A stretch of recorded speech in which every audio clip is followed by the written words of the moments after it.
No, you could not convince me to get on a cruise after Poop Cruise. Also, Titanic. That was a rough one, too, I heard. Yeah, the Titanic. Yeah.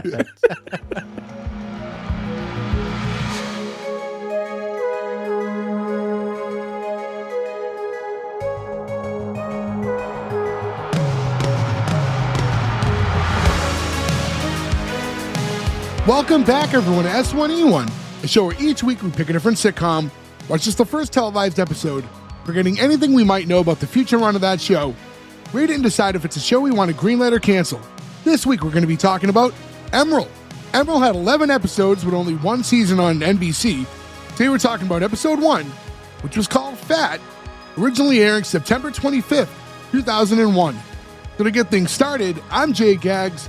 With me as always, the boys, most of them, Berg, Gordo, and Nick. What's going on, guys? Hey. No Joe this week. Damn. Before we get into it, I want to apologize on his behalf. He texted us a little while ago. He had a whitehead that he was trying to get rid of, and he used some cream for it and to like help it like raise because it hadn't surfaced yet. And as like with everything else with Joe, he had an allergic reaction and ended up looking like Two-Face, and his wife had to take him to urgent care. So hopefully he gets better soon, but unfortunately he can't make it this week. Another day in the life of Joe. Yeah, that's all right, Jade. Now you're with the Tootie Boys and Gassy J. I'm not part of that, so I can't be included with your weird. Gassy J sounds like an ICP member. I was going to say, are you a juggalo? So I want to get into the episode. Emeril, this is Nick. It's your pick. You didn't know the show existed. You just happened to be on an actual Emeril kick, and you were watching Emeril live a lot. Yeah, so there's a I have a like an Amazon TV in the kitchen, and like they will advertise like the things that they have live, and they have an entire channel based around Emeril, and it's like all of his shows, like everything he's ever done. And like they won't, like sometimes they'll play full episodes, but a lot of the time what they'll do is like they'll just have like a portion of one episode and it will lead into a different segment of another episode, and it's just like it flows really well. It's really cool to have on in the kitchen. And I was talking about it, and Jay said he has a sitcom. I was like, no way, I want that to be my next pick. And so here we are. Yeah. Were they too cheap for the Gordon Ramsay channel? Yes. You got to remember how huge Emeril was at this time. Yeah, he was gigantic. So he had In two different. fact- He had Emeril Live, which was like the more popular of his cooking show. Then he had like the other show where that was like just more of like an in studio one that was like not with an audience. And then we got this one, the sitcom. Yeah. Who thought this was a good idea? I know he was popular for his cooking shows. Who said we should get this guy to act? Hey, you know what? This you know is what happens, though. If someone came up to me and said, "Gordo, you're hot. You want to star in a sitcom?" 100%. I'm taking that money. Less Gordo and more. I think a better comparison would be when they gave George Foreman the hit sitcom, which is I think a more similar comparison. This one though is a little different. Emeril Lagasse plays Emeril Lagasse, Yes. Yeah. the chef in this show, where George Foreman played a boxer named George that wasn't George Foreman for some reason, as if he didn't have the rights to his own name. So this show. They must have saved a ton of money on this show, though. They already have his studio, which is where a lot of the episodes did they use got the same recorded. set? Because I'm pretty sure they did. It looked it, and I read that it was a working kitchen, and he would like cook for the staff sometimes and the rest of the cast. Yeah, okay, all right. So I think they did, because as somebody who has been watching a lot of Emeril lately, it looks exactly like the set. But this is such a, I mean, I don't know if you guys watched Emeril like around then, like the late 90s, early 2000s when this was like popular. But it takes you back to like such an innocent time, because like he would take out like garlic and the crowd will cheer.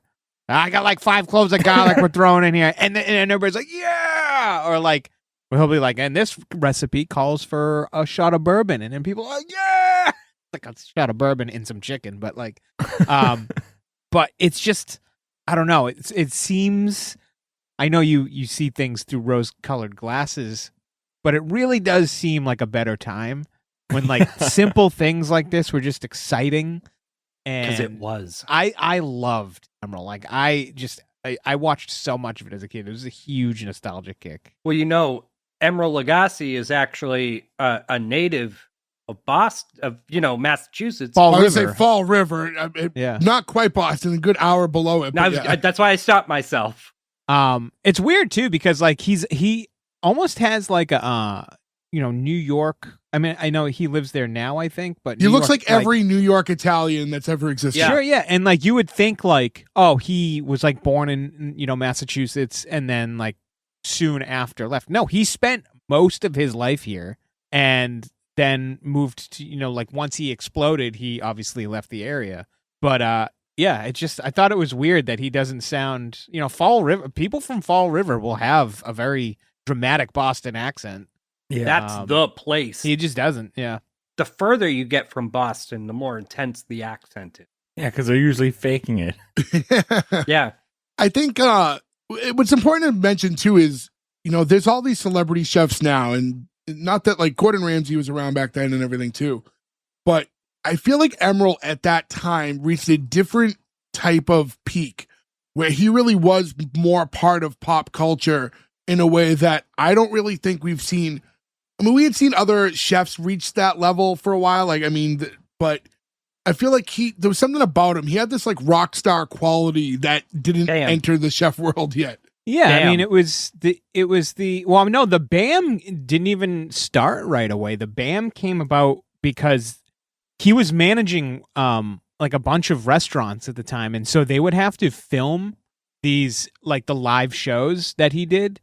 Not the sitcom that we're talking about, like the live cooking shows that he was most famous for. They would have to like film 8 of them in a day and just try to and log them because he was so busy. And so like the BAM came about when like they'd be like 3 episodes in and he could see like the cast and crew and even the audience like fading, and so he'd hit him with the BAM to try to wake him up a little bit. But he got a lot of flack from other chefs too. Like the Anthony Bourdain like openly talked shit about him a long time ago because he thought like he was he just thought he was like commercializing being a chef the wrong way. And then later Anthony Bourdain ended up getting on TV a lot and he kind of ate his words. He even went back and he was like, first of all, I didn't really know Emeril. I didn't realize he was an actual legitimate chef. And now that I'm doing the TV thing, I've kind of come around on why and how it happens. Well, I hope he's happy because now we're stuck with Guy Fieri. I know. Yeah, I know. Guy Fieri's not bad. No, you know who we are stuck with that I'm happy is one of the Iron Chefs. He has a YouTube channel. You can't say we were left with some random Iron Chef YouTuber if you can't even name him. He's not in the wake of what was done with all these celebrity chefs. Also, the Iron Chef was popular at the same time. You can't really count that. Was it Morimoto? Yes, Morimoto, yes. He was like the most famous one. Yeah, his son has like a YouTube Shorts channel where he'll go in and Morimoto will be there and he'll be like, "Hey, Dad, make this McDonald's like." I've seen those videos. Seen that. That's not Chef Morimoto. The son does it. They don't do it often, but like he does do it with his dad. Is that him? What are the odds he's wrong, boys? Pretty good. That's not. But I can't do the research quick enough to say that he's wrong. He might be right, honestly. His son they'll also look at like different fruits and be like, this is like a $400 Japanese watermelon. I've seen those videos. Yeah. I want to go over a couple numbers. IMDb, well, just one number. Rotten Tomatoes does not know the show exists. IMDb 3.4. And additionally, if you want to watch this show, you can watch it on YouTube. Most of the episodes are available there. And I said 11 episodes at the top of the episode. Only 7 were actually aired. 3 episodes never made it to original airing, and there was an untelevised pilot that I believe is findable now. Did we ship the rest off to Australia because apparently we hate them? I don't know. I remember Futurama had a Emeril like parody character. I can't remember his name, but he was from Neptune. He had 4 arms, so like he was everywhere. He was on all kinds of other shows. He was very popular at the time, and Elzar. Belzar. What I was going to say too, what's funny about like the Anthony Bourdain thing about him saying that is like Anthony Bourdain wrote a book that popularized being a chef. Kitchen Confidential, like. But I don't want to talk too much about every chef we know about in the history of chefing, because we do have a show to What talk about me, Gordo Lagasse? Listen, I want to completely peel. I want to peel back the curtain. Gordo said this to us right before we recorded. It was in his brain. He was waiting for it, but he got so excited that he spilled the joke before we even recorded, ruining any laugh he was going to get, although it did somehow get Ferg twice. I was more laughing that he still squeezed They it in still there. did it. And I tried to keep the straight face. That's why I said, damn it. I gotcha. I want to bring up with this show before we even get going. Outside of Emeril, who's not an actor, the cast on this show is like pretty stacked. Yeah. And you know what? They did, in my opinion, they did a great job of not putting too much of the load on Emeril. Right? No, They built this cast around him because he has very few speaking parts, honestly, compared to the rest of the dialogue. Not for a guy who's super charismatic, does not shine in this setting. See, okay, I feel I had very, very low expectations for this show. Very low. Especially once you find out that it didn't even get a full season aired. I really don't think he did that bad. For somebody who's not an actor and is just thrown into it, I really don't think he did that bad. We've seen way worse. We've seen way worse. Yeah, it certainly could have been worse. We've seen worse out of actors. I just think they did a really good job of load management. This show, we have Lisa Ann Walter, who now you would know from Abbott Elementary. She was also very popular from The Parent Trap. Then you have Sherri Shepherd, who's been in a million things. Carrie Preston, who now stars in a show, Elsbeth, which is super popular. Wait, is she? No. Also, Robert Urich, who played Jerry on the show. He was in a bunch of stuff. The show Vegas back in the day was probably the show he had the longest run on. But yeah, I mean, this show, the entire supporting cast are people who have like starred in shows in their own outright. So yes, I think they did a good job of creating a little bit of an ensemble around him. Like you said, lighten the load for him. Yeah, I mean, for what they were supposed to do with a show like this, when you're going to have a show starring someone who's not an actor, I think, they prepared themselves as best they could. I will say before we even get into the episode, the first pilot that didn't get aired was supposed to be more like a conventional family sitcom where he's just dad and it focuses on his family. I'm so glad they didn't do that. And that's what I was expecting. Yeah. And they went, no, let's try to make it more of a workplace thing and get away from that. And that's how this show comes to be. And I think it's a more interesting perspective too, because, you know, this show and what we're going to talk about it, but it's the behind the scenes of like a real show that we watch. I think it kind of gives you like this fun fictional representation of like the behind the scenes of something that we're already familiar with. Yeah. Yeah.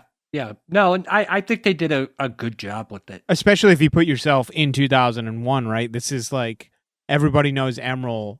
Like, I'm trying to think of the equivalent of that today. Like having a sitcom based around somebody Rachel super Ray, popular. maybe? No, I'm not even saying like cooking specifically. Just somebody that popular. Having a sitcom about their life, like I think would be interesting. I'm trying to think like what would be a good comp to it, and I can't think of anything right.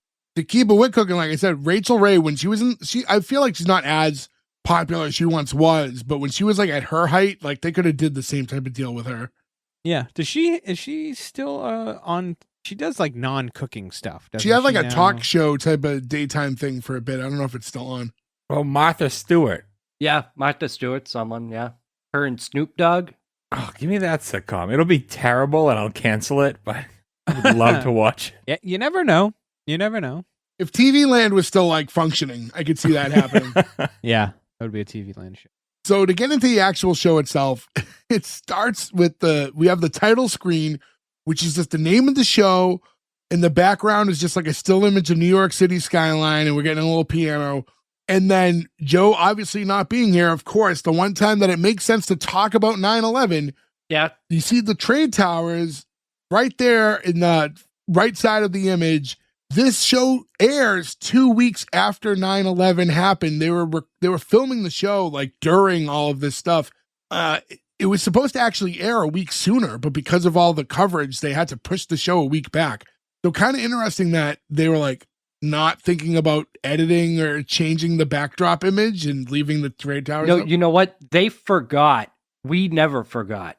Yeah, I just think it's crazy to first off to leave that in. Not that it's like disrespectful. It just seems like odd. You know what I mean? Like after For the time it does, yeah. But I mean, what are you gonna do? Like you're not gonna go.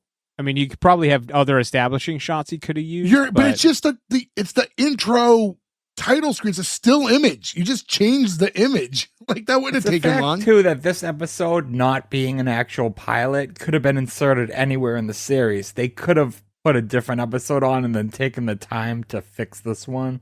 But again, we're not talking the episode itself. There's not scenes. It's just the title card. This could be changed in seconds. Yeah. Yeah, maybe it was just like an homage. Maybe they did it on purpose. Also, they ended up, they speculate that potentially 9/11 is the reason the show didn't succeed. I don't think It's that's possible. I mean, I don't when you think that's about why.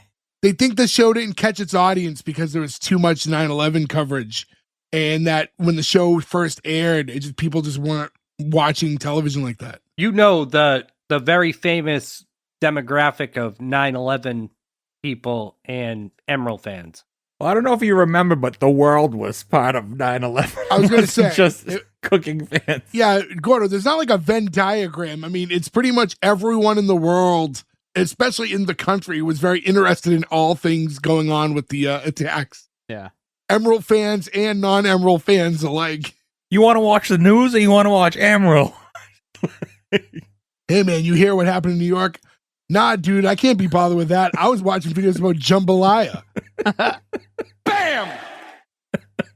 Actually, funny story. They must have been taped around the same time. Honestly, there's one special you can actually go find it on YouTube. Like if you search for Emeril on YouTube, like one of his cooking shows, one of the first ones that pops up is after 9/11. He does like a big special and he cooks for all like the first responders or who fill the audience. Oh, And it's just like firefighters, and he makes like firehouse meals, like spaghetti and meatballs and stuff like that. Firehouse chili? It's a good episode, yeah. But it's just crazy how much I didn't realize how tied he was to 9/11. They say 8 buildings burned down that day. Well, okay. So to get into the actual show itself, opening scene, we have Emeril in the office area of where they record the show. It's one of those like big open space type office sets, like almost like a Drew Carey or Norm and things like that. It's wide open. Everybody's talking. It starts with, so they're talking to the girl BD, who I think is like one of the sous chefs, right? And the other two girls are the producers. And BD, they're asking about if she knew what time the Union Square Farmers Market was opening. And she's like, no, I can't look in the paper. I might accidentally see who won Miss America. She's like really big into pageants. So she's like, I recorded it, but I can't. It's a weird thing. Even for the time, that is a weird thing. Yeah. And you have Emeril go, right, honey, we got it. For you, it's like the playoffs. I have to say, early on, until I realized he did it with other people, him calling her honey right away, I was like, is that his wife character in the show? I thought the same thing. I have no idea who this lady is to him. It turns out that it's his wife in the show, but Oh, it is. they do a terrible. Is it? I don't know. Maybe I don't misread think it is. Oh, I didn't think so. She was I like in a chef coat at one point, so I just assumed she was one of the people who like cooks alongside with He him. like gives her like a kiss on the cheek at one But he point. calls like every girl honey and things like that. Yeah. And they're at his house later, though. He says our house, but I don't know who R is. But I thought it was his daughter, because she looks significantly younger than him in the show. No, not so much. So as they continue on, BD's going, I'm so glad you guys are all coming over to see it with me. Like, yeah, we are too. Sorry we had so many family illnesses and household problems and family crises. They obviously don't want to watch this with her, and they've usually put this stuff off. So she walks off for a second. They're like, she's not going to forget it. We actually got to go over there this time and watch this dumb pageant. Right as she comes back, she's like, it's not so much the Miss America stuff. It's just, the mothers that touch me. Like, I love the way she looks at her beautiful baby girl walking down the runway and doesn't give a whit that she herself now on national television sporting overpermed hair, ham hock forearms, and a butt that would cover up folding chairs. I don't get her character at this point. She's like, because she seems pretty sweet, but then whenever she talks about like people on these shows, she gets really judgy. I never really get this character. Yeah, I don't either. It never really it just never hits whatever it's supposed to hit. I'm not sure. Maybe they made some decisions and it went back and I don't know. I have no idea what this character is supposed to be though. And then while they're talking, in walks a character I fucking hated the entire time. Yep. Trish, who I assume is like the studio executive. She's awful. Yes. I do not like her. I will say in the scope of television in that timeline, she's very over the top, but she's not over the top in a way that we didn't see in a million other shows at this time. But she is just awful to everyone around her for she's just unnecessarily mean at all times. And there's no real explanation as to why she's so mean. She's like the queen of backhanded compliments, especially with Emeril.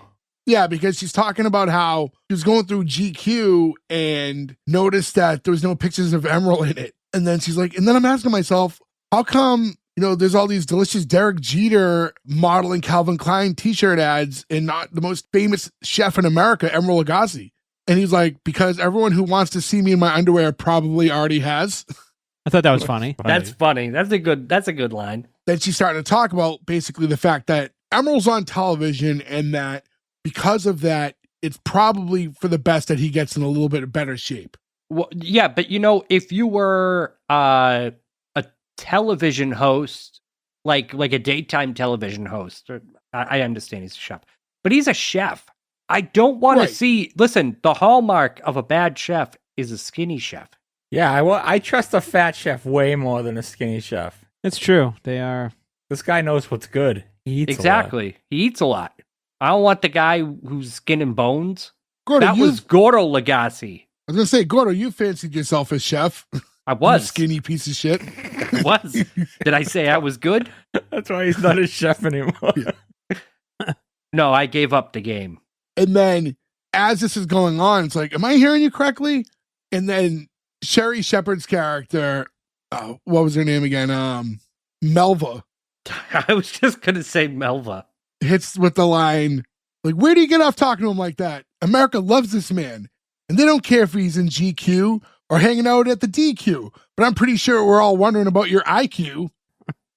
Zing. Tell her, Melva. It's kind of funny because when she's calling them all fat, she's pretty subtle with them all, but she is calling them fat. With Melva, she's just straight up mean. Yeah. Yeah. Is Melva supposed to be short for something? Melvinana. Oh, Melvinana, you're right. My bad. It's the male version of Melvin. The name Melva is typically an independent given name rather than a nickname. However, it is most commonly used as a short form for the female name Melvina. Melvina. I was so close. Yes. It functions as the feminine counterpart to the masculine Melvin. Yeah, I'll take that. Oh, Melva is not an attractive name. No. And then Trish is saying, my point is, wouldn't it be great if women all over America were to start saying, gosh, I would love to eat that meal off Emeril Lagasse's flat stomach. And then Cassandra, the other girl, the one who's in Abbott Elementary, is like, why would anyone say that? I've known this man for 15 years. I've never wanted to eat anything off of him. On the other hand, and I hate to admit it, Trish might have a point with this whole weight thing. You think I'm fat? No, I'm just saying, what's the word I'm looking for? And Melva's like, traitor? No, I'm just saying, if you appear on camera, you should probably be a little more responsible for how you look. And that's when Trish is like, right. Also, you guys are also on television from time to time, so it'd probably be better if you guys also get in shape. Ouch. Yeah. I didn't expect this lady to come in and just start fat shaming everybody she works with. That was the time. Also, Cassandra, the one, again, from Abbott Elementary and The Parent Trap. I mean, I'm used to seeing her like more modern day and even in The Parent Trap, I didn't notice, but like here where they do her up a little different and she's supposed to be a little bit more of the sex pot character. Oh, not bad. The point where they do the weigh-ins and she's got her leg up when she's taking her shoe off. I'm like, oh, she doesn't look too bad. Until seeing her on this, I didn't realize how old she was. I didn't think she was that old on Abbott Elementary. She's been around a while. I think when The Parent Trap came out, Yeah, we were children. Yeah. So Melva's pretty pissed at all this, and Trish is like, you put up a brave front, but at your size, life can't be easy. I mean, would it be nice to just not have to dread the arrival of summer, not to shop in that special catalog to buy a big old Hawken bathing suit? She's like, listen, girl, you're going to be buying a special swimming suit after I kick your scrawny butt up in between your ears. She's like, well, at least I don't have to worry about falling asleep on the beach and waking to discover that a bucket brigade has been formed to keep me alive until the tide can rise and allow my safe return to sea. See, she's not that mean to anyone else. She just called her a whale. She's relentless. Is it because she's racist? I think no. I think she just hates fat people. And yeah, and Melva is the most rotund of them all. But you know what's funny? And this is honestly, if you actually look at Sherri Shepherd in this episode, and you can tell when they do the weigh-ins, she's just very chest heavy, and it makes her look heavier than she is. Because when you see her in like that weird thing they were all like getting weighed in, like her legs aren't big at all, and she doesn't have like a big stomach. Her chest just makes the rest of her look larger than she is at that time. That big walking pair of tits. Yeah, that's the other way to say it. So now Trish is going on about like how half of America's overweight and the Food Channel's trying to counter that, and then having their chefs start doing, more programming where they're cooking leaner, healthier foods. That's just stupid because now you're cutting out half your audience. No. I mean, you could people. Well, in theory, you have the half that's already healthy. They're already watching though. But now you're trying to get the unhealthy half that are watching to convert and start making better decisions. To be fair, not all cooking is like beans, right? Like you gotta add some like green beans. He's right. Not all cooking is beans. You know what I mean? They're not all fatty. Don't know what you mean.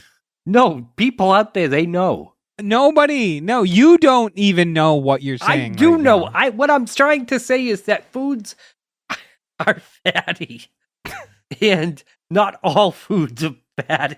Sometimes you need some green beans. Bam! Well, yeah, well said. Now that you've explained it better. So Emeril says, I'd be careful, with this fat thing. Fat's been good to me.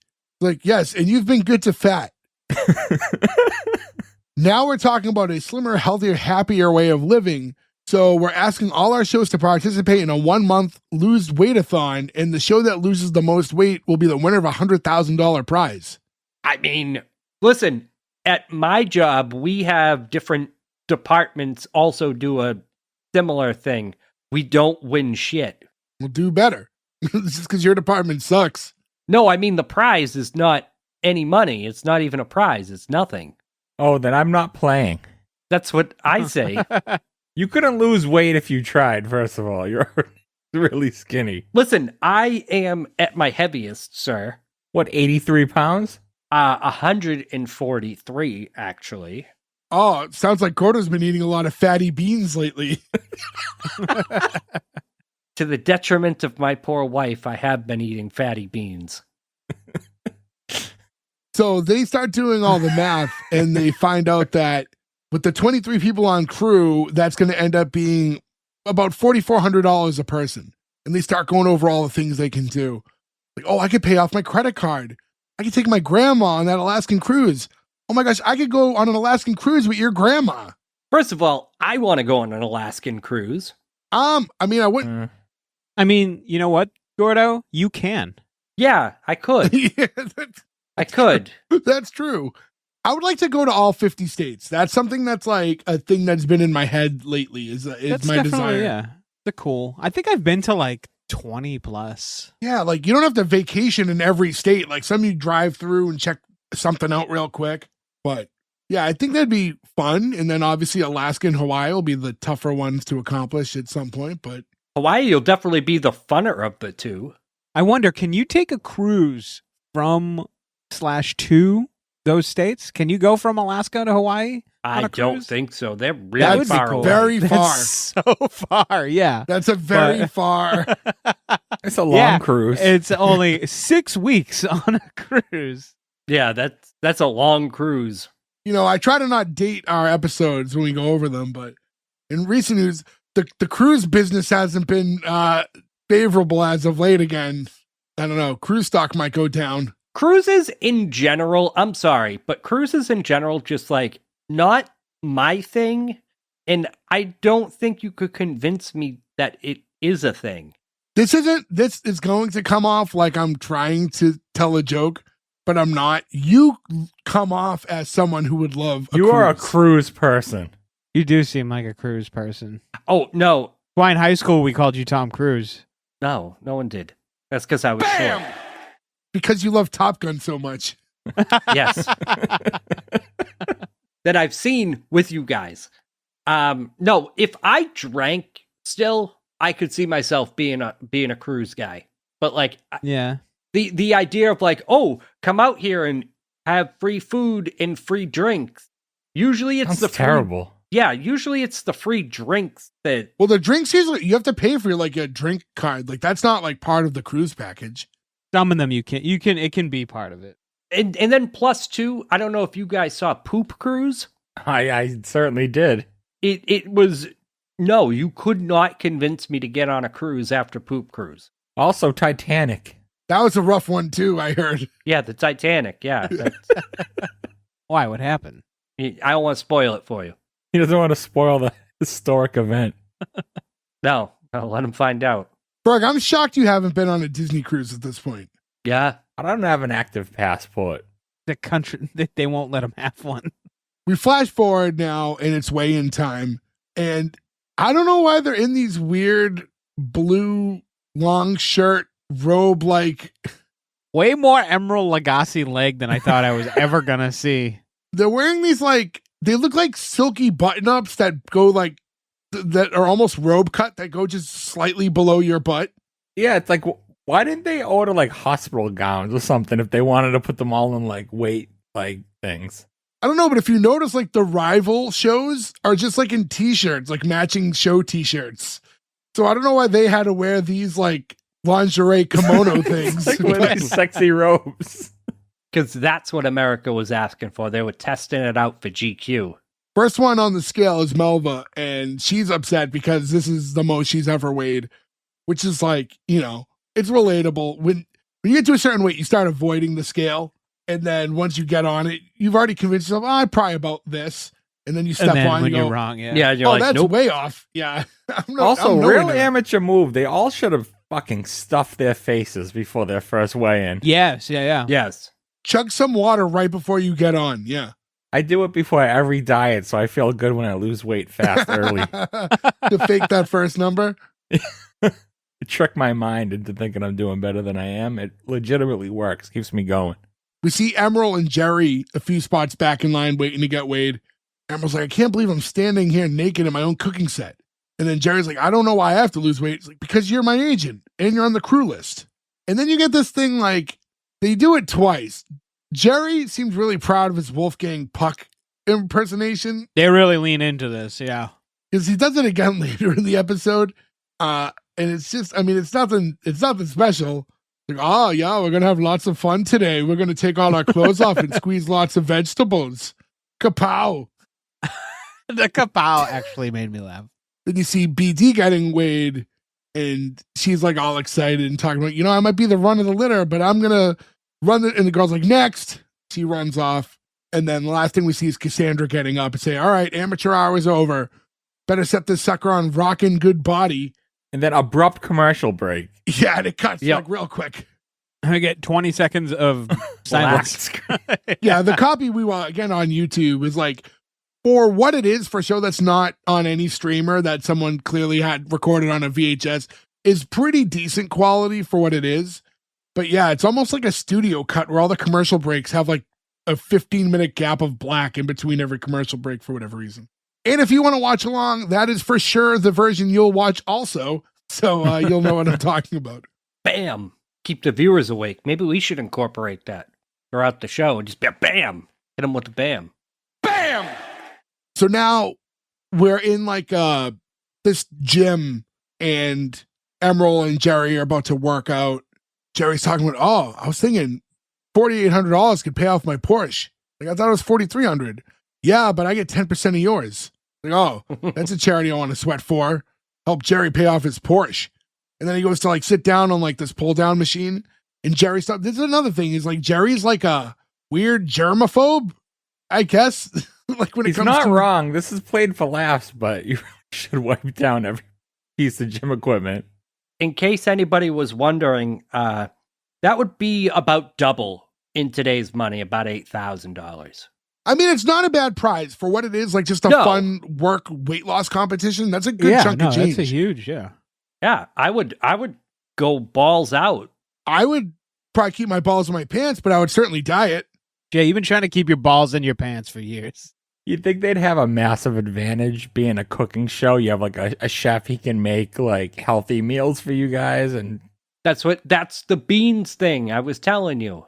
But they're all cooking. It's the Food Network. Like every show is a cooking show. Yeah, that's true. So, I mean, that leverage is, kind of muted. You got to have the best chef, the top chef. When Jerry's cleaning off the equipment, here's my thing with Emeril's acting. He's like, I don't get this. Did something bad happen here? He delivers things very monotone. He's not bad, but he tries so hard to come off natural that sometimes he's not emoting enough for a guy who's naturally charismatic. You know what, Jay? He's doing his best. Listen, I don't hate Emeril. This isn't an anti-Emeril thing. I'm just, when you put a non-actor in the starring role of a show, it's going to shine that he's not an actor. He also breaks a few times. I believe the first time is when they're doing all the fat jokes. He smiles and laughs. Then they do it later in the weigh-in. Surprised they left it in. I wonder if that was the best take. While they're at the equipment, this blonde girl walks by. Jerry's like, hey, 2:00. What do you think of that? He goes, Emeril goes, I think I'm married. See the way she's looking at me? I've got something she wants. And then the girl happens to walk over and walks up to Jerry. You're sitting on my towel? And then, he gives her the towel and she walks off. She'll be back for more. As she's walking away, she's wiping her face with his ball towel. Because the way he pulls it out, it drags completely on his nuts. And then she rubs it on her face. All over her face. He literally drags it on his balls. And then she walks away like, it's maybe, so gross. Yeah. Maybe he was right. I think he may have been right. Maybe that's the signal. I didn't think about it until now, but you might be right. Ooh, this musk. What if he went... What if he tooted on it? Yeah, I mean, that could have happened. Is that something you guys try to be cognizant of when you're out of the shower and drying yourself off? What? Farting on my towel? No, but like to make sure that you dry your face off early so you're not wiping your balls and then cleaning your face. Here's the thing. Yes, you go face first, you go down, and you do your bits last. But I will say in defense of somebody who maybe doesn't do this, it is the cleanest those parts will ever be at that moment. So it kind of also doesn't matter. You guys don't have a separate head towel, like for your head and face, and then one for your body? No, and you don't either, and I don't believe for a second that you I do. do No, have... Absolutely you don't. You use 2 separate shower towels every time you shower? Yes, I do. Yeah. Yes, I do. I use 2 different towels when I shower at the gym, and it's just to dry I use a separate one just to dry my feet and clean my shower. No, because I break out really easily, and then I found out it's probably because I was using the same towel. You were giving your face pink eye. Pretty much. See, that's what happens when you don't dry in the correct order. You gotta clean your butt while you're in there, man.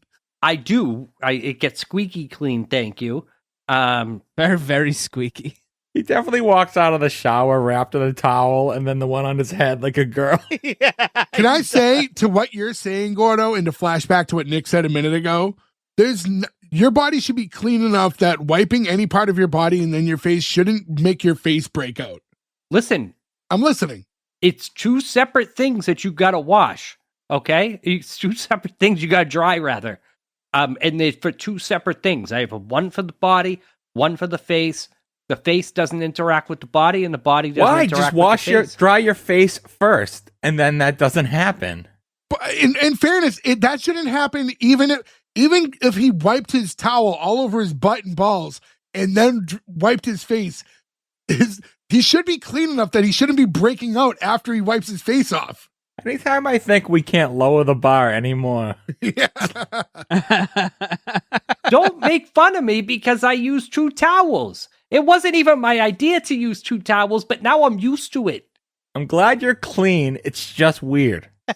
It's not that weird, but for some reason, Gordo can catch flack for anything. My wife is sitting behind me. She's not even defending me. Like it wasn't her idea. Because she knows it's weird.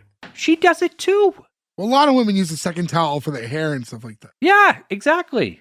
That's different. Yeah. Present axe bacteria. What? Then ass towel getting face. Thank you. Again, start with your face.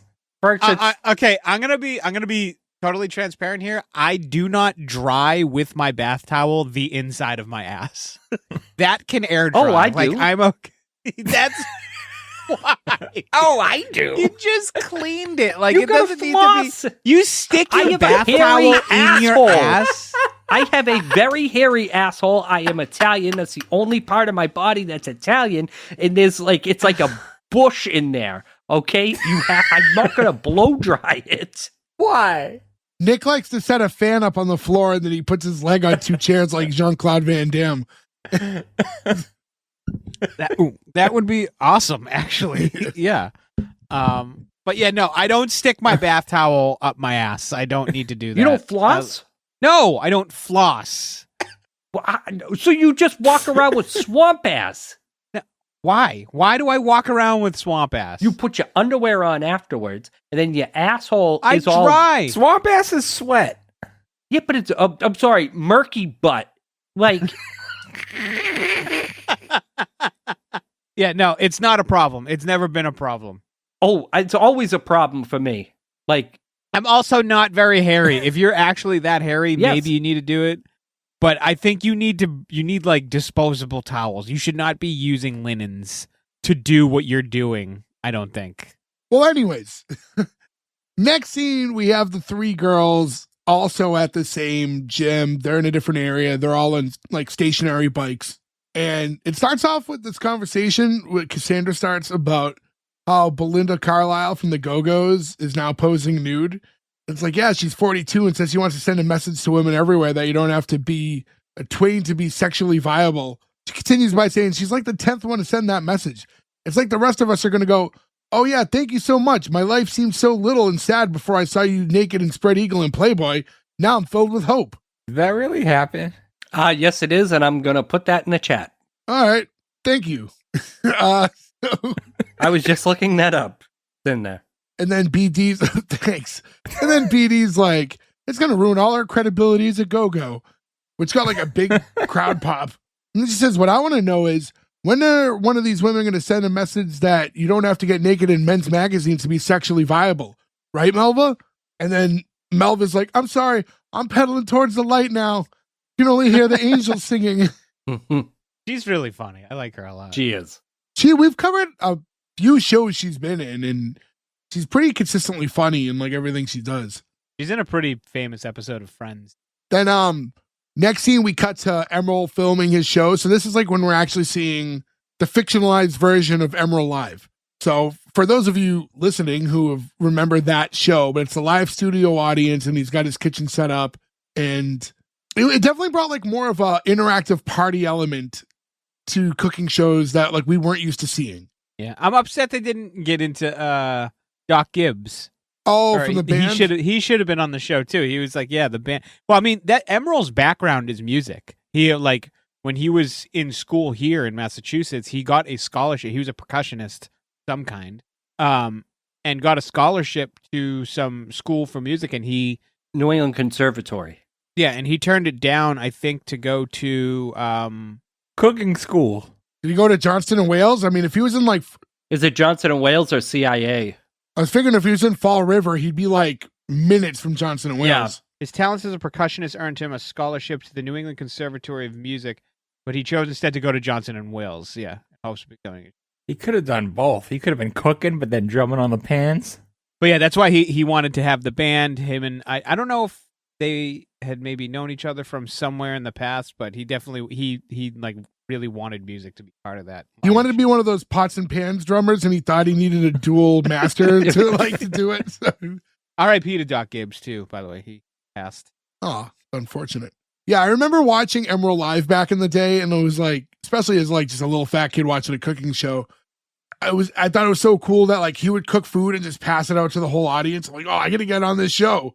I always wonder too, like they would have to Right, because he focuses on like 4 or 5 people that sit at like the bar that he's cooking But at. they usually pass stuff behind, so But I mean, like I wonder if like the whole like audience gets like the chef, like they probably prepared in the back. yeah, he for probably has like everybody, his like sous chefs and stuff make like larger portions for everybody. That would be cool. because I'd be pissed if I was in the back seat watching this delicious food getting made and like you don't get any of it. Especially because you're in the room, you're gonna smell them cooking. Exactly. Yeah, you would definitely. I was gonna say most of those cooking shows, though, isn't it like they do it in stages, and then there's like, Well, yeah, there's stuff that's like pre-prep, so you're not Yeah. watching something bake for 40 minutes. Yeah. Yeah, like you watch them put the food in the oven, but then they pull one that's been cooking for 3 hours out. Like, So in this version of the show, though, he's trying to follow orders and make something healthy. So he's like, all right, guys, we're doing a low-calorie cooking today. And because everyone here is on a diet, we're going to start off with some buckwheat gnocchi, Savoy cabbage with tofu, black bean cakes, and don't get me started on what we're going to do with some brown rice. That's all right here on Emeril. And the crowd's like, oh, okay. Because that's the same. Like, we're talking about how much, you would almost like fantasize how cool it would be to be in that crowd. You finally get tickets to be on Emeril, and it's during fucking diet week. Yeah. have you guys ever had like buckwheat? no, No. I've been eating a lot better for the past 3 months or so. I was thinking the same thing. But they're really, you get tricked a lot on Instagram now. Like once it hits your algorithm when you're eating better and stuff like that, you'll see people make these things and you're like, oh wow, that looks really great. And then you make it yourself and you're like, this sucks. Or they're just lying about the calorie content entirely. The thing is, there's a lot of lying that goes. It's like, check out this new hack, and it's like, we're making only fucking- 350 calories, and you can see it's like that's 1,000 calorie thing you just made. There's no chance that it's 350 calories. But long story short, it's tough to eat nice. Because a lot of the food sucks. It just you're not used to it, and you just kind of got to make a lot of sacrifices. I think that it's not so much what you eat; it's how you make it. Realistically, like you still need protein. Just cut off the there's fat. healthier ways to make regular things too. Yeah, exactly. Like you don't have to kill yourself unless it's like by doctor's orders. But like, Who's your doctor, Kevorkian? you guys already know my doctor. he doesn't have a doctor. He has a weird guy in an alley named nurse practitioner. Yeah. Well, I'm sorry, you guys go and it's just balls out at your doctors. It's not like everyone goes to the doctor and wants to get naked and stuff. It's just what you have to do. Never. How is your doctor gonna see your flossed asshole if you get naked? You probably got a bunch of fucking towel lint in your ass. I mean, it could. It's quite hairy. It could have gotten stuck like a stray linen here. Why and don't you there. go get a Brazilian? I'll pay. I'll only do it if you record it. That was the Okay. I'm not going to go and record it, but Nick No. will go. I'll set up a tripod and walk away. What is a Brazilian? You just like wax your butthole? It's like, it's everything. Like from the waist down. It's a clean taint. Oh, Yeah. oh no, I can't do that. You were cool with your butthole getting waxed, but not the taint. You can't touch the taint. Oh, maybe the taint. I don't know. It's quite a jungle down there. You should get the Brazilian. What's even worse, it's the audience at large, the world. he They wanna know. volunteers that information. They don't need to know that. Well, now they do. Bam! So when they cut to commercial break, everyone starts talking. And you can see that everyone how long have they been on a diet, are we to assume at this point? Because everyone's like malnourished and tired.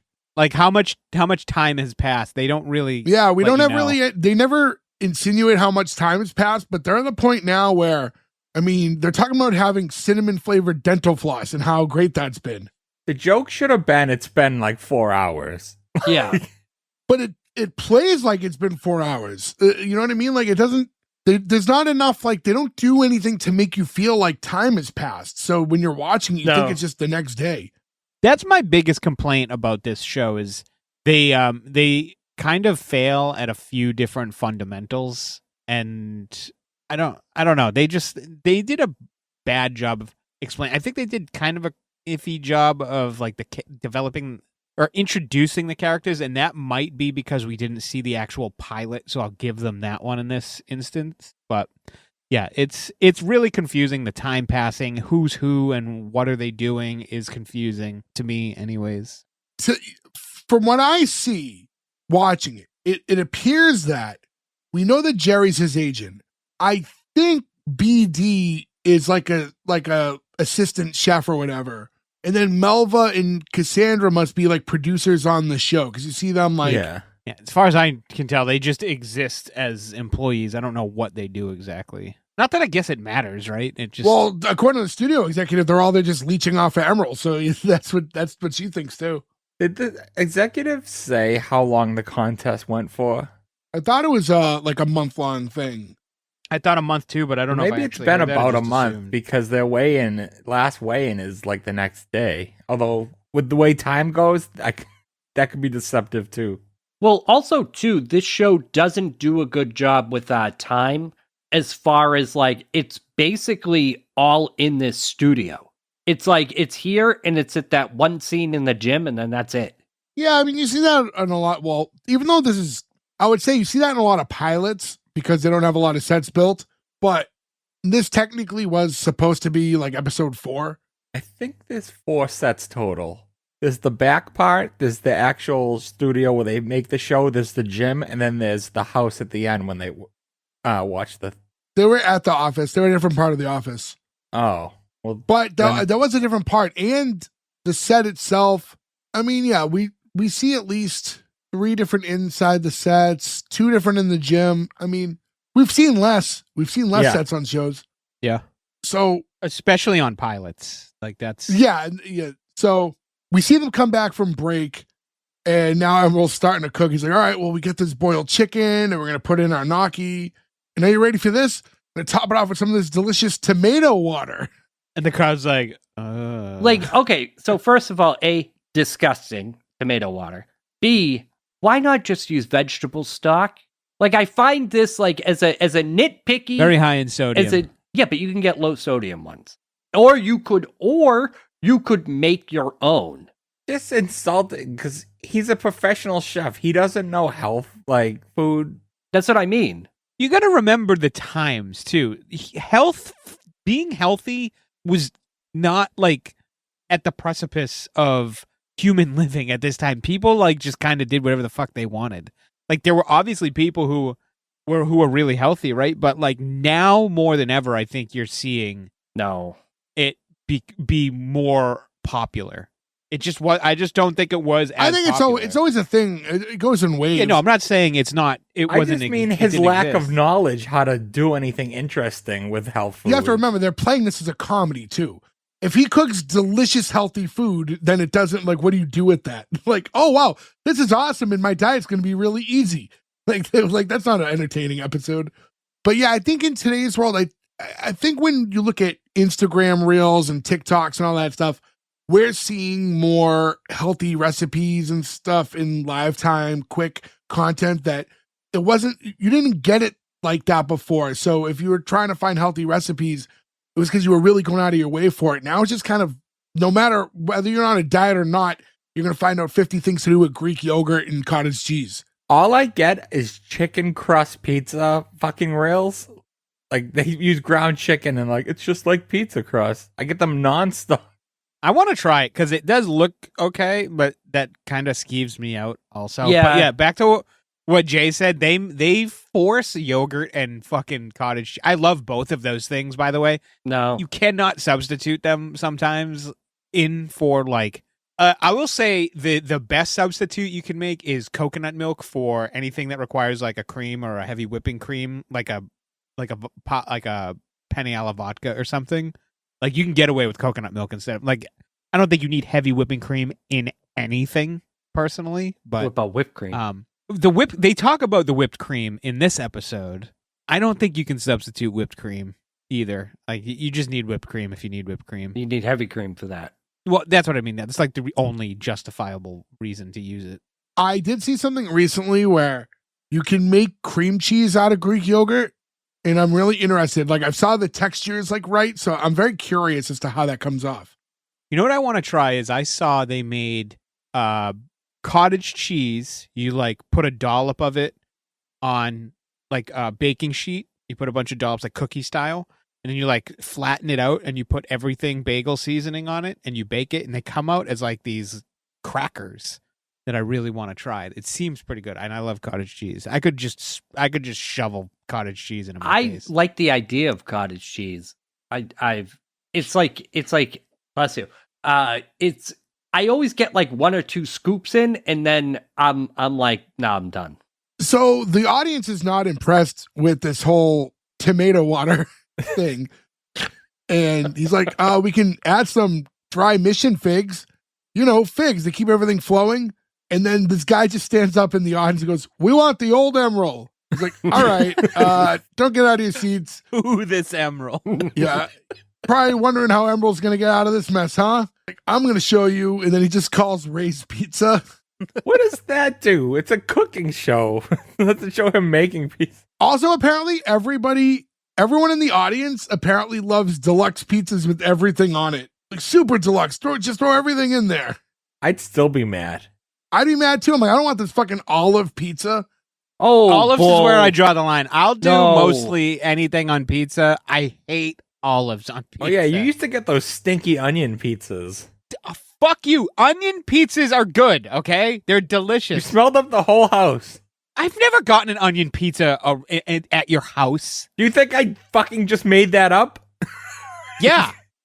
Dick Lieberg. When am I ordering individual I didn't onion mean my pizzas? house. I mean, when we've all gotten pizza together, you've gotten onion pizzas and they stink.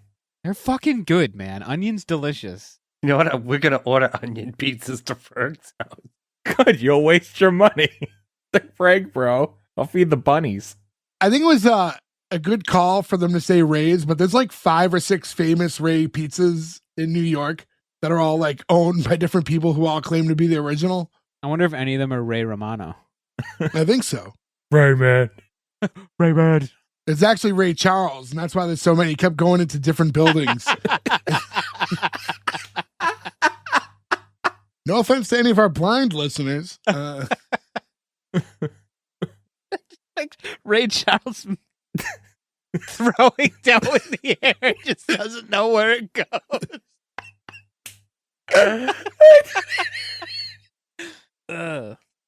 You boys order extra cheese, and he's just sprinkling it all over the counter. He's Tomato sauce he's flops putting- on the ground. putting pizza in the cabinet, thinking it's the oven. You guys are very insensitive. So now it's after the show is over.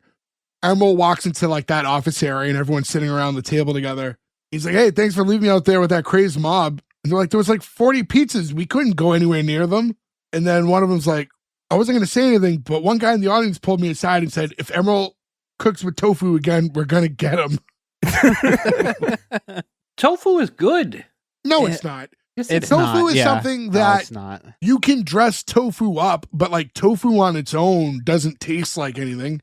Tofu's consistency is what does it to me, because tofu, like the reason it's a thing is because it takes on flavors really well. It's very you know, spongy when it comes to flavor, but that just like gelatinous, like you can't change that, and it's gross. I don't like it. You guys like killer tofu? Killer tofu. Wee-oo. Like, I don't mind like a miso soup or something that has like the little chunks in it, but yeah, overall, I'm not going out of my way to eat tofu. Well, me so sorry that you guys don't like tofu. You're on one tonight. I'm proud of you. Really? Because I saw him like freeze trying to think of something not long ago. Yeah, but he had a joke that pertained to what we were talking about for the first time in his life. This is a step in the right direction. And also kind of racist a little bit. I'm thinking that, but it's not like I said it with an accent. So as they're all talking, that executive girl walks in again. Like, listen, I just came by to show you. Oh, and notices everyone else there. Hello, all you other passengers riding on the Emeril Gravy train. And then she looks back at him. Look at you, Mr. Slim Shady. Aren't you the one? Like, oh, I haven't lost that much. Oh, yes, you have, mister. I thought the tomato water sauce was superb. But I think what we learned is America's not quite ready for this yet. So, Emeril, why don't you just stick to your time-honored recipes with an eye towards, say, using yogurt where whipped cream is, and Yeah, so she basically just defends the use of whipped cream to BD. well, over like using like yogurt. Yeah. Yeah, and then to what you guys talked about earlier, I mean, that is what is happening now. Well, yeah, 25 years later, yes, now we are subbing yogurt for everything. Specifically Greek yogurt. Well, yeah, because Can you- Greek yogurt, you can get, like, if you have, like, no fat and stuff and, like, the no sugar added, it is very low in calorie and very high in protein. Yeah. Shout out to Oikos 000. I love that shit. It's really, really good. It's my breakfast every morning. Some It's oats. very easy. The advantage, Greek yogurt can be very bitter. You know what I mean? So if you're not doing anything with it, it is a little bit more bitter. But if you dress it up the right way, I mean, the fact that you can eat things that are that low in calorie and that high in protein together, like, it's really why that shines and why it's being used so much. I wonder if can you actually make whipped cream out of yogurt? Like add sugar and whip it? Like I wonder. Wouldn't that defeat the purpose if you added sugar? Sure, but is not going to be nearly as much as like if you were to buy whipped cream. It's just all sugar. You can buy sugar-free, like, Cool Whip. Well, what would happen if you put Greek yogurt in a stand mixer? I mean, I have one. I could just split. I think it would stay the same consistency. Yeah, I don't know. The sugar, I think, is what whip is. Yeah, like don't you need the sugar to make it get fluffy like that, or would it get fluffy on its own? I feel like I should know this, but I don't. No, because meringue is like egg whites only. Well, yeah, but that's just egg whites get peaks. No, the second you start whipping them, pretty much. Yeah, I don't know. I need somebody more culinarily advanced than Gordo too. I mean, Gordo's pretty culinary advanced. I just don't do that with whipped cream. I'm sorry, Greek yogurt. I'm not dumping it into my stand mixer and Do it for science. Go do it right now. Go get your stand mixer, get some yogurt, bring it to the camera, And wanna wax see your if it butt. gets- All at the same time. We'll go super viral. maybe I will record it and I'll show you guys this week. Waxing your butt? I already said if you film it. I'm not. No. So that executive is like, hey, it's obvious that you people are not dieting smartly because if you were, then you wouldn't be so crabby. The whole point of this campaign is that you can eat healthy and still be happy. Spoken like someone who's never had to diet. You Yeah, can tell. I for mean, she's real. naturally very skinny. Because I am miserable when I diet. Get angry. And then that's when you have Melva kind of getting on this big, like, soapbox like speech. No, I'm sick of hearing that. That's a lie. The lie that must be stopped whenever and wherever we hear it. For as long as there is just one person that is willing to stand up and say that civilization cannot survive without smothered pork chops, homemade biscuits, rum raisin ice cream, and chocolate pie, then that lie shall not live, and I'm going to be that person. Audience pop big time. It was an empowering speech. I feel like chocolate pie is not that popular. No, but cream pies are. Chocolate pie is just the super easy dessert that, like, somebody's relative brings to every family event. Is that the one you make with like chocolate pudding? Yeah, chocolate pudding with whipped cream on top. Yeah, but I thought that was just called a chocolate cream pie because it's just cream. Potato, maybe? I don't Potato cream pie. And by the way, to circle back to earlier, that's one thing if you have the Greek yogurt. I keep buying, like, they have the packets of, like, the zero sugar pudding mixes and stuff. And you mix those with the Greek yogurt. And that adds a ton of flavor to it for like 100 calories for like a 32 ouncer. I said, oh yeah, you got the misses on that. Oh yeah, I bought her some yogurt and a packet of if you get the like cheesecake mix, zero sugar one, it's like that whole thing ends up being like the whole tub, like 32 ounces. It's about 500 calories, and only someone like me will eat the whole tub at once. Most people will divide that into multiple snacks. It's like 100 grams of protein. So it's like, it's pretty good. I'll have to try that.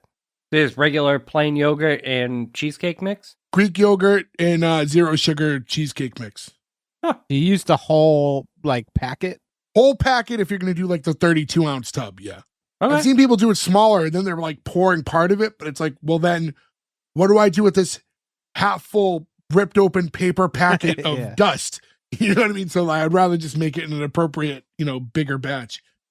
I'll give that. I'll give that a shot. Give that a shot. So at this point they start getting updates on some of the other teams, and we find out that The team for kicking it and licking it has been eliminated because they've actually been gaining weight. But their closest competitors, Parsley, Sage, Rosemary, and Ellen, an odd name for a show, are currently down 21 more pounds versus the Emeril show. A lot of pounds. Not when you consider how many people. That's the thing that they don't get into is like how many people are on each show. I mean, Emeril's at least 24, right? I think that's what they said, 20 or 24. Yeah, something like that, yeah. They don't show the other shows other than like a few members standing on the back for the weigh-in. But I doubt these other shows that don't have a celebrity chef have massive teams like Emeril's would. Yeah, he has a live show, so like that whole element should probably have like a few extra people on staff. But we cut to that night, and now we see Cassandra laying on a table with a giant sheet of foil over her head, and Melva walks in. Like, is that a big old ham under there? I can't believe you were lying on a table sniffing pork. She goes, I wanted to sit up into it, but I was too weak. Get sad to not have Joe on the 9/11 and ham episode. Well, he hates pork at 9/11. He hates ham in 9/11. Yeah. It's just funny because like obviously we you know, Joe dealing with that burn on his face right now can't be here. But then you go, man, of all episodes, the one that has so many things tailored for him to get excited about and go on to long talks about. It's almost for the best, though, because I feel like we'd have a 4-hour episode if Yes. Joe was here. Oh, yeah, definitely. So while Cassandra's hiding under this tinfoil, now Melva's like, hey, does it have brown pineapple sugar glaze on it? Oh, yeah. With cherries? I don't know. It's kind of dark in here. And she goes, move over. And then she like also hops up on the table and like gets in under the foil. And it's like, oh, just keep the foil on. We needed to keep it warm for the show. But Melva just rips it right off. She goes, quit telling me how to treat pork. And she goes, that's my territory. I loved pork before pork was cool. The other white meat at the time. Yeah, at the time. Right when now they're both just sitting there, like sniffing this ham while both laying on the table, BD walks in. Did I hear this right? Did she go Judas H. Priest? What are you all doing right now? I think so. The Southern debutante. I like that. Subtle nod to Judas Priest. And then she's there because she has to like move the ham onto the set. Like, don't you come near our ham. So BD's like, hey, safe transportation of this ham's my job. And I intend to get that job done while you're holding on, while I kick both of your butts all the way onto the stage. And they just kind of like both seem stunned as she just grabs the ham and now walks off. Funny, they could have a little ham, but this is like before the Atkins, like, carbs are the enemy age and all that other stuff. Also, smelling food would make it harder. You know what I mean? Like, I'd just be like, keep it away from me. You know what I mean? Well, I feel like for when it comes to stuff like that, like if you're going to do the Atkins, that's fine. But if you're not going to do the Atkins, you can't just eat all the non-carb heavy foods you want because it'll counteract whatever diet you're actually on. Yeah, but instead of eating, as long as they didn't eat the outside with like the honey glaze, if they had a little of the ham on the inside, that wouldn't have killed them. Yeah, but if they're on a calorie deficit diet, there's no carbs, but there's calories. So if that's what you're watching. Isn't that what all diets are to a degree? At the end of the day, and for those listening who have watched clips and are aware of what I look like on S1E1 pod on our socials, yes, I'm a big dude, but I know a thing or two about diets. And I've always been under the fundamental belief that there's nothing in dieting that's more important than calories in, calories out. And you can complicate that as much as you want, but at the end of the day, your calories in, calories out will dictate your weight loss. Yeah, that's what I mean. At the end of it, it's just different ways of getting to that. Calories are just a unit of energy. Yeah. And that's all it comes down to. Yeah, exactly. So now we cut to Emeril filming his show, and he's not doing the healthy thing anymore. Now he's got some pork tenderloin cooking, and he's like, oh, you're just going to make sure you trim all the fat off. And then like, as he's doing that, like, you know, he's doing some snacking. So he's asking the girl, like, oh, how do you like your meat? Medium? Okay. Oh, this piece looks a little well done. So he cuts it and he's eating it. He's like, yeah. Well, we'll check from this end. Oh, no, this looks well done too. And he's eating that, but he's sneaking in all these bites because he's doing it for the show. You know what I mean? So it's like excusable in a way. Yeah. Air quotes, doing it for the show. He's like, you know what goes great with this cut of meat? Nice Pinot Noir. And then he like heads over. Noir. And he heads over to like, you know, the fridge. But when the fridge door's open, no one can see him. So he's hiding behind it. and as he's explaining the situation, it's like just taking hits of cream right from like a piping bag. I wonder if it was like, it was frosting. Was it frosting? Oh, Yeah. they say frosting later. Yeah, he's just sucking it right out of the bag. Which, if you've ever been on a diet, is something you would love to do at sometimes. Yeah. The thing about when you're like really in a diet, and if you're when you end up cheating on it, you never like cheat with just like a good meal. You end up like skipping the good meal and going, no, and you try your hardest to avoid it, and then you resent it, and then that night you eat something like that's not even nearly as satisfying, but like your brain is like, no, you must consume calories now. You deserve it. It's amazing what your brain will trick yourself into thinking is okay. So you don't eat the steak, but then you eat a steak's worth of calories with fucking fridge frosting. So he walks out from the fridge, and now you see like a dollop of the frosting on his nose, and he's holding the bottle of wine, and he's cutting to commercials. Like, oh, when we come back from commercial, we'll correct this beauty. So now we cut to commercial, and the girls all walk over to him. He's like, hey, what are you guys all staring at? And like, I'm sad to say there's some icing on your nose. Well, I had a little snack, okay? I mean, somebody ran off with my trail mix. Beauty's like, oh, I'm so sorry. That was me. I'll do better. He's like, well, we all have to do better. And they find out that Dave on first camera wants to get a big screen for his TV because he has 8 foster kids. A lot of foster kids. Yeah. As Emeril continues to talk, he's like, yeah, all I had was a piece of Melba toast for breakfast. I'm doing my part. He's like, oh man, 8 foster kids? He's like, everyone's going to go on a diuretic.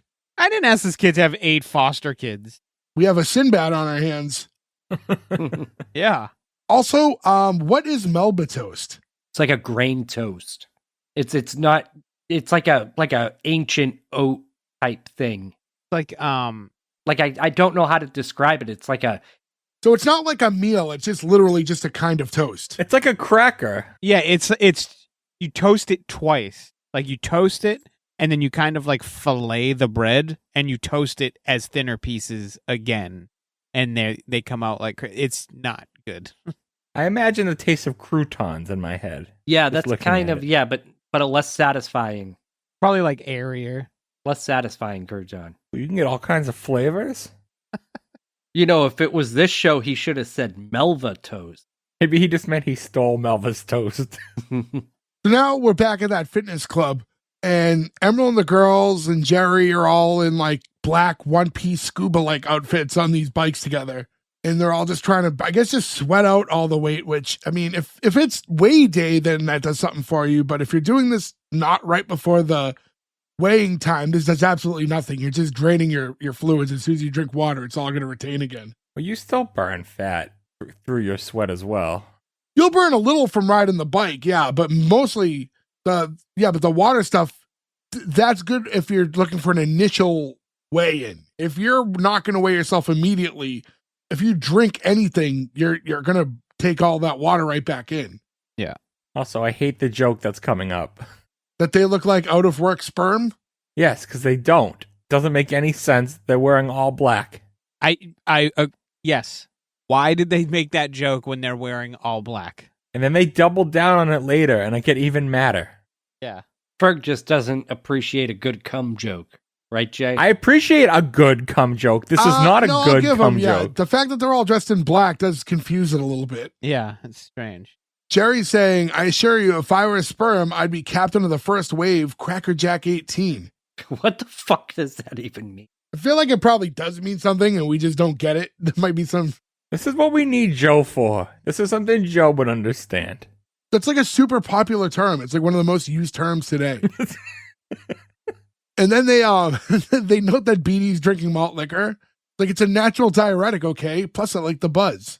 And then they check in on Mel, who once again is, going towards the light. It's like, it's getting brighter now. There's ice cream everywhere. We do find out that this is the day before the weigh-in, which is what we're getting to next is like, it flashes, now it's weigh day, and we see that like executive woman, and she's standing by the scale addressing everybody. And it's like, attention, since Emeril and Jerry have failed to appear, we have decided to use our last recorded weights. Therefore, the weight of the remaining crew member will now stand as the final entry to the Emeril Show total step forward. At this point, did you guys have any theories as to where they went? Nope.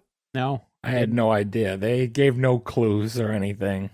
I mean, if I have to hazard a guess, maybe they went out to eat. But then he'd be saying, fuck those 8 foster kids.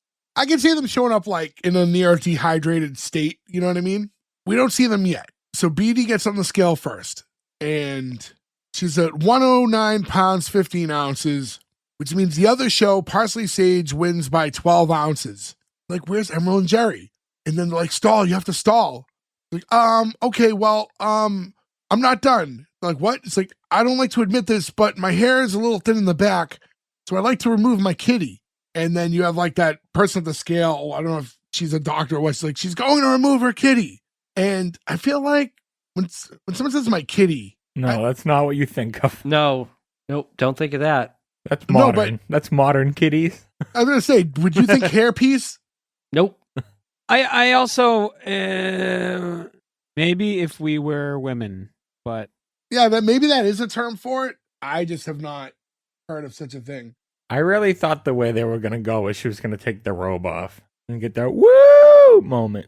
Whoa. Obviously not naked, but 90s bra. Or she takes the robe off and then she's like, oh, this'll add an ounce. And then you get the back shot. What they should have done is she should have got off the scale and realized she still had her lobster cracker in her pocket. that would have been cool, yeah. No one? Salute your shorts? Oh, yeah. That's what happened with Donkey Lips when he didn't make weight for the wrestling thing. So she takes out the hairpiece, which is her kitty, and that only gets rid of a few ounces. So they're still down. And she's like, all right, well, I don't like to do this, but there's something else. I lost my 2 front teeth when I was younger. I fell off a bike. So she removes the 2 front teeth and she gets back on the stage again. She goes to hand it to that girl first. She's like, no, get away. I'm already holding your kitty. So she puts it on the table. Now, Parsley Sage, the other place, as they're still up. They're winning by 4 ounces now. But now everyone's like in an uproar, and Jerry and Emeril finally show up. Bald. What was your initial impression of seeing bald Jerry and Emeril walk in? I was let down. I was like, this is what they did? I didn't like it. Just thought it was a little lazy. Was not expecting it. I mean, like, the initial visual's kind of funny, but, like, it's one of those, I know you shouldn't, but when you think about it too much, you're like, well, wait a minute. Even with what they did, they barely won. They should have still lost. Like, they get on the scale, but they've been eating so much, especially because Jerry doesn't give a fuck. Like, he's just been eating all he wants, and it makes it go Yeah. up. Fuck that guy. So because of that, they both take their turns getting on stage. Jerry first. And apparently both of them only harboring about 2 ounces worth of hair each, but it's just enough for them to take the lead. Impressive bald caps. They were. I thought so too. Because you know what? They went through the effort to give it they gave it like stubble. Yeah. Yes. Yeah. Well, for Emeril at least. With Jerry, he was just kind of the shiny bald. Yeah. Here's my thing. Emeril gets on the stage. He gets on the scale. And he goes, read him and weep, honey. Look, ma, no hair, no hands. I'm like, just look, ma, no hair would have been fine. Yeah. That Didn't need works the as hair. fine. You complicated the line and now it's confusing. But they win and now they're all celebrating. $10,000 awarded to the team. And then you cut to like the last scene, which is them just all hanging around, pigging out in the office late at night. And it's like a full on everything. They have, looks like they got ribs. They got a whole snack lineup, like stacks of brownies. Yeah, it's a whole thing. Nothing like undoing a whole month of dieting in one night. Right? They were talking about like, oh, do you see the look on Trish's face when we won? BD mentions, yeah, she threw my kitty in the trash. She had to wash the whole thing out afterwards. And then someone from kicking it and licking it still has their teeth. I don't know why they stole them. Ew. You know what? They have a right to, because they fucking cheated. They did cheat. Look, now you got no teeth, bitch. Well, that was the thing. It's kind of like, all right, so this girl takes out her hair piece, her teeth. The other guy's coming bald. If they're only 1 ounce behind, wasn't Parsley Sage? Why don't they start doing things? Someone takes their shirt off or, you know, whatever, and like gets the other ounce, clips their There's fingernails. Zero protest. Do whatever. Yeah, Well, I guess we lose. It's only $100,000. I know, right? Like you just, I don't know. It's funny when you look back because they made zero effort to rebuttal after only being like a 1 ounce loss. Yeah. So now Jerry's sitting there, he's like, oh, I look cool, huh? Cassandra walks over and she's rubbing his head. Like, no, you're freaking me out. You look like a sperm out of uniform. they're really into this perm joke. They really love that one. This one slightly makes more sense than the other one. Yeah. He's going like, no, I look flat. I'm thinking about getting an earring now. Maybe change my middle name to what? I don't know, something like Puffy or Doggy. Not gonna look good in like 30 years, boss. And you don't want Puffy. Yeah, you want Puffy. So Melva goes, yeah, well, duty's available. You put Howdy in front of it, you're good to go. I mean, who would have thought you two shaving both your domes would have made it possible for my grandma to picnic on a glacier? Anybody else think that they said dong? No. No. Just me? Yeah, it was just you. Mine is always on the dong. There's a point where Emeril steps in and goes, I got to tell you guys, it wasn't just Jerry and me. Our little BD kicked it up a notch and put us over the top. Everyone's chanting for BD. And then she's like, okay. He's like, y'all have to be quiet now. This is the talent portion of the pageant. Thank you so much, by the way, for watching this with me. He's like, oh, you kidding, honey? You earned it. I wouldn't trade any of you in for all those beauty queens. Aw, no, I mean it. You don't have to be no certain weight. You're each one beautiful, just the way you are. And then BD starts crying, which exposes her missing front teeth that she's been trying to hide this whole time. Like, that's so nice. The way you're looking at me, you're even sweeter than Miss America's fat ass mother. So they kind of like bookend the show with her kind of talking shit about Miss America's mom, but I don't know, kind of a weird final note. Yeah, the last quarter of this show is very shaky, to put it mildly. They and I should mention also, like, after there is like a little kind of during the credits, and it's just like outtakes. Basically, if Jerry just doing his Wolfgang Puck trying to make Emeril laugh, which, like, I've always been like a sucker for outtakes when they were on TV back in the day. Yeah, I like a good outtake. They don't do that much anymore. Instead, they just release all that shit on YouTube. Yeah. What do they? I mean, that's the thing though. Now, like, some of it, if you don't put it on YouTube, how about?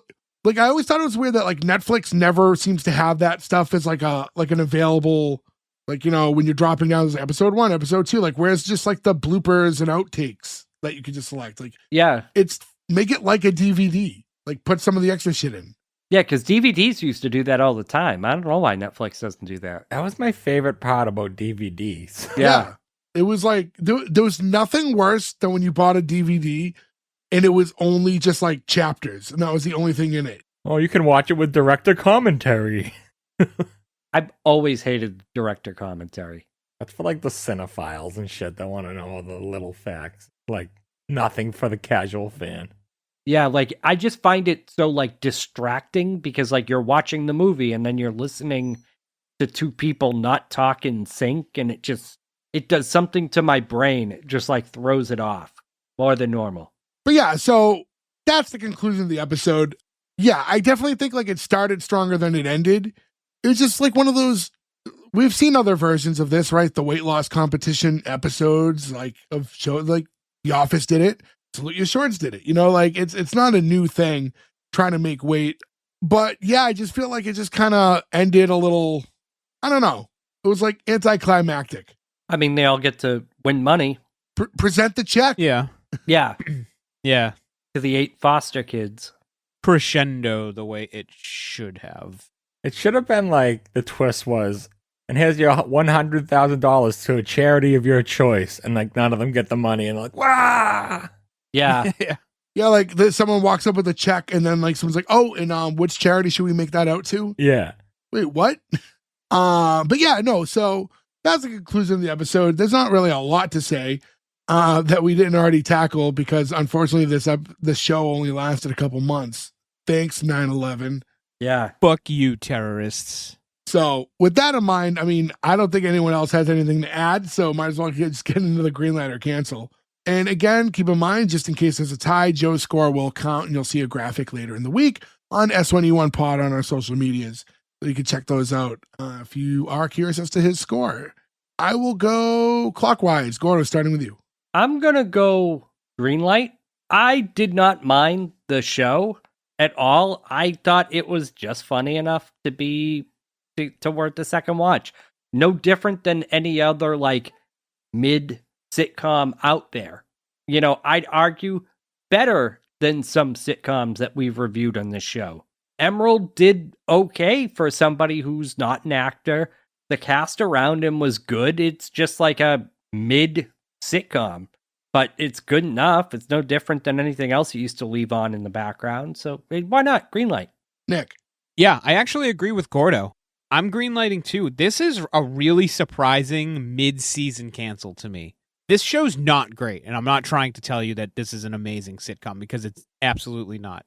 But when you consider the popularity of Emeril Lagasse at the time of this show, and now that we've seen the pilot, and it's not bad. Like it misses a lot of boxes, but I think it checks more than it misses.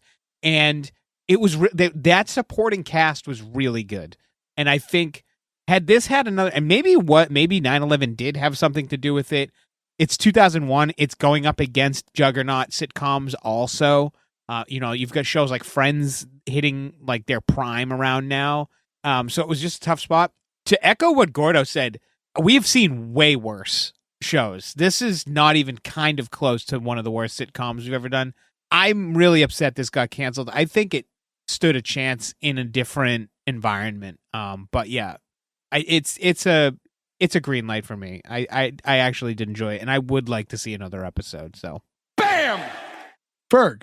Yeah, believe it or not, I'm gonna agree with my fellow members of Team Fart. I think this was a pretty decent show, despite Emeril. I think he was the weakest point of it, and I think if they got a celebrity, like an actual actor to play the chef role, this may have done better, like a Tim Allen quality actor. We might still be talking about this show these days. Great supporting cast, and you both said it. This is no different than any other workplace comedy we watched, like news radio, etc. Yeah, I'm very surprised. I think Emeril being the main character of this show was distracting, and that may have turned people off to watching it, but I truly did enjoy the show, and yeah, it gets a green light from me. A very surprising green light. Yeah, so honestly, for me, it's going to be a green light as well.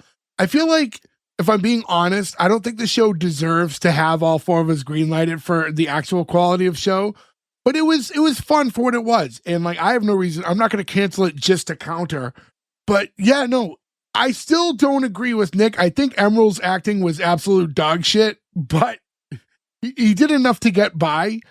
He was just really flat. He delivered a lot of lines really like flat, where like someone a little bit more seasoned would put a little more life into it. And for a guy like him, who's as charismatic as he is, I thought would maybe do a little bit better in some of the role.